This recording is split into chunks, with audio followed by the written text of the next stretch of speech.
Hi! Hello! Welcome to my YouTube channel. It's me Uma Telugu వంటలు. Please subscribe my channel.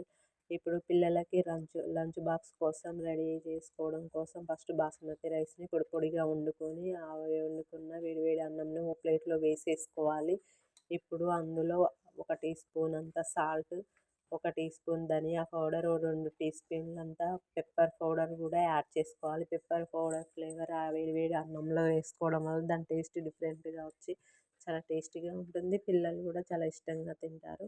మీ పిల్లలు కాస్త spiciness తక్కువ తింటే కొంచెం పెప్పర్ పౌడర్ తగ్గించుకోండి. ఇప్పుడు దాంట్లో మెత్తగా తురిమిన కొత్తిమీర కూడా కొంచెం కలిపేసుకున్నాం అనుకో వేడి వేడి అన్నంలో సూపర్ టేస్ట్ తగులుతుంది. ఇప్పుడు అన్నం పోపు వేసుకోవాలి. దానికోసం ఒక కడాయిలో ఆయిల్ వేసేసుకొని జీలకర్ర, ఆవాలు, పచ్చిమిర్చి వేసుకోవాలి.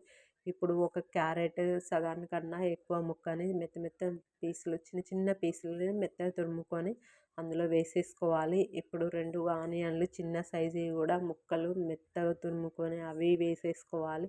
ఇప్పుడు స్ప్రింగ్ ఆనియన్ ముక్కలు కూడా కట్ చేసుకొని వేసుకోవాలి. స్ప్రింగ్ ఆనియన్ టేస్ట్ సూపర్ ఉంటుంది, తియ్యగా ఉండి రైస్ డిఫరెంట్ టేస్ట్లోకి వెళ్ళిపోతుంది. కొంచెం ఎక్కువ వేసుకోండి మీరు. కొంచెం గ్రీన్ పీసెస్ అంటే ఉంటాయి కదా పచ్చి బఠానీ, అవి మార్కెట్లో ప్యాకెట్లు కొనడం కన్నా కాయలు దొరికితే తెచ్చుకొని ఇలా చేసుకోవడం బెటర్. ప్యాకెట్లో చాలా గ్రీన్గా కనిపిస్తాయి, ఇవి చాలా లైట్ గ్రీన్ ఉంటాయి, అవి డార్క్ గ్రీన్ ఉంటాయి. ఒకసారి ఆలోచించుకొని వాడుకోండి మీరు వాటిని. ఇప్పుడు అందులో కాస్త కొత్తిమీర, కరివేపాకు కూడా వేసేసుకోవాలి. వేసుకొని బాగా కలుపుకున్నాక కొంచెం మనం ఒక మిడిల్ సైజ్ అంత టమాటాని మెత్తడి మెత్తడి ముక్కలు, ఇవి ఇప్పుడు మందం టమాటా వస్తుంది కదా, కొంచెం పెద్ద సైజు కాకుండా చిన్న చిన్న సైజు ముక్కలు కట్ చేసుకొని అందులో వేసేసుకొని బాగా కలుపుకోవాలి. అవసరమైతే లైట్గా సాల్ట్ వేసుకున్నాం అనుకో తొందరగా ఉడికిపోతాయి. టమాటా పీసులు తొందరగా ఉడకవు కదా, ఇప్పుడు దానికోసం కాస్త వేసాను నేను సాల్ట్. ఇప్పుడు మనం ముందుగా రెడీ చేసుకున్న రైస్ ఉంది కదా, అది ఇందులో యాడ్ చేసుకొని మంచిగా అంతా హై ఫ్లేమ్ పెట్టి బాగా కలుపుకోవాలి దాన్ని.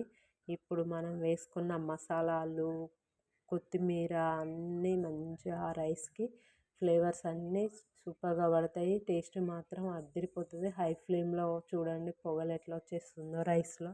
హై ఫ్లేమ్లో పెట్టి కలుపుకోవాలి బాగా. ఇప్పుడు ఎంతో టేస్టీగా ఉండే లంచ్ బాక్స్ రెసిపీ రెడీ. పచ్చి బఠానీ ప్లస్ క్యారెట్ ఆనియన్తో చేసా ఇది. సూపర్ ఉంది, టేస్ట్ మాత్రం బాగా వచ్చింది, చాలా బాగా వచ్చింది. మీ పిల్లలకు కూడా ఇలా ఒకసారి ట్రై చేయండి. Please subscribe my channel.